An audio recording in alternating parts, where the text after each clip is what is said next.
अस्सलामु अलैकुम वरहमतुल्लाहि वबरकातुहू। अल्हम्दुलिल्लाहि वकफ़ा वसलामुन अला इबादिहिल्लज़ीना इस्तफ़ा अम्मा बाद फ़अऊज़ु बिल्लाहि मिनश शैतानिर रजीम बिस्मिल्लाहिर रहमानिर रहीम। मोहतरम नाज़रीन, मैं हूँ हकीम आज़म अली और आप देख रहे हैं यूट्यूब चैनल मतब अजमल। आज मैं आपको चेहरे के लिए कुछ खुसूसी टिप्स बताऊँगा जो इंशाअल्लाह आपके लिए इंतहाई मुफीद साबित होंगी। गुफ्तगू का आगाज़ करने से पहले अगर आपने हमारा चैनल अभी तक सब्सक्राइब नहीं किया तो हमारा चैनल सब्सक्राइब करें और बेल आइकन का बटन दबाएं ताकि हमारी आने वाली तमाम नई वीडियोस के नोटिफिकेशन सबसे पहले आप तक पहुंच सकें। मोहतरम नाजरीन, आजकल अक्सर नौजवानों को ये मसला है कि उनमें लड़के और लड़कियां दोनों शामिल हैं कि उनके चेहरे पे दाने निकल आते हैं। तो ऐसे अफराद के लिए एक बेहतरीन किस्म की टिप है, एलोवेरा लें, यानी क्वार गंदल या आप उसको घी क्वार भी कह सकते हैं। उसको लेके उसका गोदा निकाल के उसे जूसर मशीन में डाल के थोड़ा सा ब्लेंड करें जिससे वो बिल्कुल पानी की तरह हो जाएगा। उसको चेहरे पे लगाएं मास्क की तरह। जब वो टाइट हो जाए तो उसको अरक गुलाब के साथ साफ़ कर लें। तो इंशाल्लाह चंद दिन के इस्तेमाल से आपके चेहरे से दाने मुकम्मल तौर पर गायब हो जाएंगे।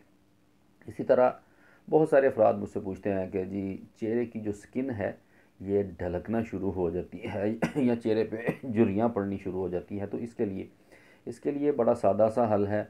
मुल्तानी मिट्टी लें और उसको चेहरे पे उसका मास्क लगा लें और फिर बाद में अरक गुलाब के साथ इसको साफ़ कर लें और ये चंद दिन के इस्तेमाल से आपके चेहरे पर से झुर्रियाँ बिल्कुल गायब हो जाएंगी और जो है रिंकल्स का जब ख़ात्मा होगा चेहरा फ्रेश नज़र आएगा और स्किन टाइट होना शुरू हो जाएगी।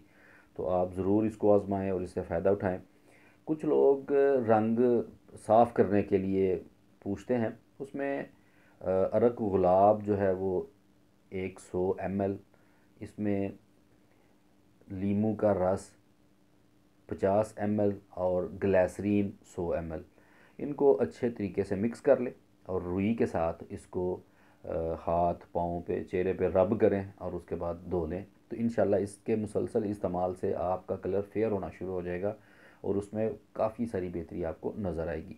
इसके अलावा कच्चा दूध लें, उस दूध को रुई के साथ चेहरे पे, हाथों पे, जिस स्किन को आप फेयर करना चाहते हैं, स्किन को आप मुलायम करना चाहते हैं, वहाँ पे आप इसको रब करें। इससे भी बड़ी तेज़ी के साथ दिनों में आपकी स्किन नरम मुलायम और कलर जो है आपका फेयर होना शुरू हो जाएगा। तो ये थी कुछ चेहरे के लिए टिप्स। तो इंशाल्लाह मज़ीद टिप्स के साथ आपकी खिदमत में हाज़िर होते रहेंगे। अगर आपको वीडियो अच्छी लगे वीडियो को लाइक करें, शेयर करें ताकि ज़्यादा से ज़्यादा लोग इससे इस्तेफ़ादा हासिल कर सकें और आप भी सवाब की लिस्ट में शामिल हो जाएं। शुक्रिया, जज़ाकल्लाह।